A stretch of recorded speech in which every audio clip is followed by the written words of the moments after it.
రేవంత్ రెడ్డి గారి గవర్నమెంట్ రాగానే, కాంగ్రెస్ గవర్నమెంట్ రాగానే ఈ దోపిడీ స్టార్ట్ అయింది. ఎప్పుడు స్టార్ట్ అయింది? ఫిబ్రవరి 24 నుంచి స్టార్ట్ అయింది. ఫిబ్రవరి 20 రోజు ఎంక్వైరీ డేటు ఒక 385 కోట్లది టెండర్ పిలిచిండ్రు. అప్పుడు ఇంకా ఈ సైట్ విజిట్ ఇది పెట్టినట్లు లేరు, అందుకే అప్పుడు కూడా లెస్లనే పోయింది.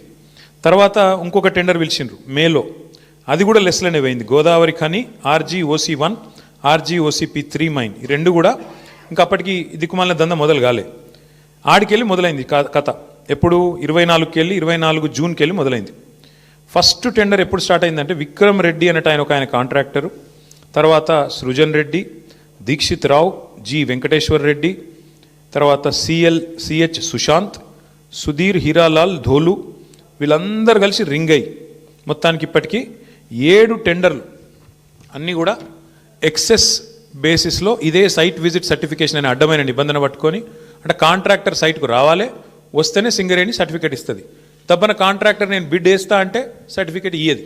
సృజన్ రెడ్డి ఫోన్కు ఆయన బెదిరింపులకు లొంగకపోతే వినకుండా ఎక్సెస్ ఇప్పటికీ గతంలో -10, -22లో పోయిన టెండర్లు ఇవాళ డైరెక్ట్గా సృజన్ రెడ్డి కంపెనీకి 207 కోట్ల కాంట్రాక్టు +12%కి వచ్చింది. శోధా కన్స్ట్రక్షన్స్ అనే కంపెనీ సృజన్ రెడ్డిది, అలా భార్య పేరు ఉంటుంది అందులో. ఇది వాస్తవమా కాదా దయచేసి మీరు తెలుసుకోండి, కాపీ కూడా మీ అందరికి ఇస్తాను, మీరు కూడా తెలుసుకోవచ్చు.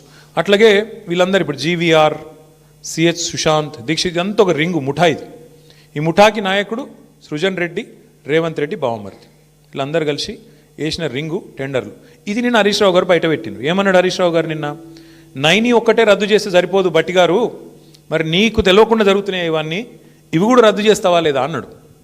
దాంతోనే ఏంది, ప్రభుత్వం లిక్కిపడ్డది.